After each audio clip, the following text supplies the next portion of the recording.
కూటమి అధికారంలోకి వచ్చినప్పటి నుంచి మాజీ మంత్రులు అంటే వైసీపీ ప్రభుత్వంలో మంత్రులుగా పనిచేసిన వాళ్ళు ఎవరైతే ఉన్నారో వాళ్ళందరి గుండెల్లో రైళ్లు పరిగెడుతున్నాయనే మనం ప్రధానంగా చెప్పుకోవాలి. మొన్నటికి మొన్న రోజాకి సంబంధించి ఒక కుంభకోణానికి దాదాపుగా 100 కోట్ల కుంభకోణానికి రోజా పాల్పడిందని చెప్పి అదే ఎవిడెన్స్‌తో సహా సీఐడీకి ఆశ్రయించిన నేపథ్యంలో ఇప్పుడు తాజాగా మాజీ మంత్రి అంటే వైసీపీ ప్రభుత్వంలో వైద్య శాఖ మంత్రిగా పనిచేసిన విడతల రజనికి సంబంధించి ఒక కుంభకోణాన్ని టీడీపీ నేతలు వెలుగులోకి తీసుకొచ్చే ప్రయత్నం చేస్తూ ఉన్నారు. ప్రధానంగా ఆరోగ్యశ్రీ పథకాలతో పాటు కేంద్ర ప్రభుత్వ పథకాలు దారి మళ్లించడంతో పాటు మెడికల్ కాలేజీల ఏర్పాటుకు సంబంధించి కూడా రజనీ పూర్తి స్థాయిలో అవకతవకలకు గందరగోళాలకి పాల్పడినట్టుగా టీడీపీ దగ్గర ఎవిడెన్స్ ఉన్న నేపథ్యంలో దీనికి సంబంధించి కూడా ఈరోజు రేపట్లో సిఐడికి అన్ని వివరాలను కూడా అందించేందుకు టీడీపీ నేతలు సన్నద్ధమవుతున్న పరిస్థితులు అయితే స్పష్టంగా కనిపిస్తున్నాయి. ఇప్పటికే రోజా తన శాఖకి సంబంధించి అవకతవకలకు పాల్పడినట్టు దాదాపుగా 100 కోట్ల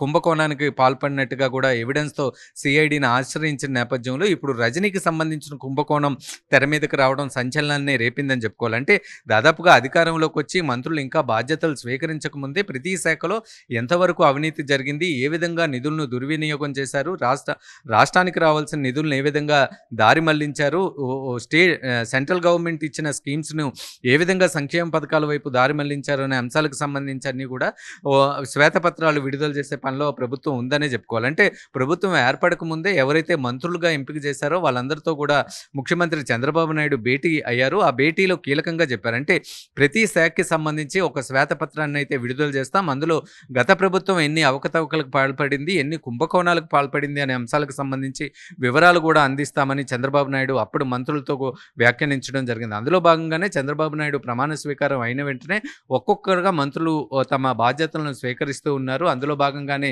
తమ శాఖలకు సంబంధించి కీలకంగా జరిగిన కుంభకోణాల మీద ఒక దృష్టి సారించారనే చెప్పుకోవాలి. ఇప్పుడు విడతల రజని తమ శాఖలో భారీ ఎత్తున కుంభకోణాలకు పాల్పడినట్టుగా ఎవరైతే ఇప్పుడున్న వైద్య శాఖ మంత్రిగా బాధ్యతలు తీసుకున్నారో ఆయన కీలక వ్యాఖ్యలు చేశారు. త్వరలో దీని మీద విచారణ జరిపించి సిఐడికి అన్ని వివరాలు అందిస్తామని చెప్పారు. విడతల రజని దాదాపుగా ఆరోగ్యశ్రీ విషయంలో కావచ్చు, మెడికల్ కాలేజీల ఏర్పాటుకు సంబంధించి కావచ్చు, రాష్ట్ర వ్యాప్తంగా క్యాన్సర్ స్క్రీనింగ్ సెంటర్స్ ఏర్పాటులో కావచ్చు, వీటన్నిటిలో కూడా అవకతవకలకు పాల్పడినట్టు భారీ ఎత్తున ముడుపులు తీసుకున్నట్టుగా కూడా టీడీపీ వద్ద ఆధారాలు ఉన్న నేపథ్యంలో వీటన్నిటిని కూడా సిఐడికి అప్పగించి తగిన చర్యలు తీసుకోవాలని కూడా డిమాండ్ చేస్తూ ఉన్నారు. ఇప్పటికే రోజా చిక్కుల్లో పడిన నేపథ్యంలో ఇప్పుడు విడతల రజని కూడా చిక్కుల్లో పడ్డారనే చెప్పుకోవాలి. మరొక వైపు కొడాలి నానికి సంబంధించి ఎక్కడున్నారనేది కూడా అడ్రస్ లేకుండా ఉన్న నేపథ్యంలో కొడాలి నాని మంత్రిగా ఉన్న నేపథ్యంలో అతని శాఖలో ఎటువంటి అవకతవకలు జరిగాయి అనే అంశానికి సంబంధించి కూడా టీడీపీ ప్రభుత్వం చాలా దృష్టి పెట్టిందనే చెప్పుకోవాలి. మరొక వైపు అంబటి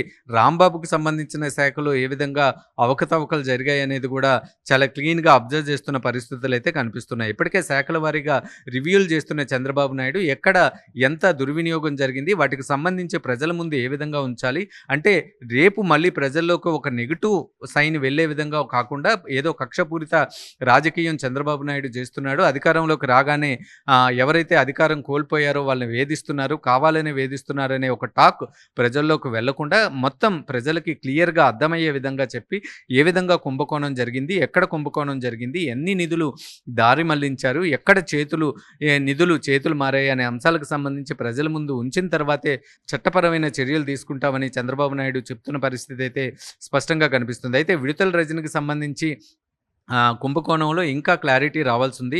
ఎంత స్థాయిలో కుంభకోణం జరిగింది, ఏ స్థాయిలో ఈ ముడుపులు అందుకున్నాయి అనే అంశాలకు సంబంధించి ఇంకా తవ్వకాలు జరుగుతున్న పరిస్థితి అయితే కనిపిస్తుంది. శాఖకు సంబంధించిన రివ్యూస్ అయితే ఏర్పాటు చేస్తున్నారు. ఒక శ్వేతపత్రాన్ని ఈ రోజు కానీ రేపట్లో కానీ విడుదల చేసే అవకాశాలు అయితే స్పష్టంగా కనిపిస్తున్నాయి.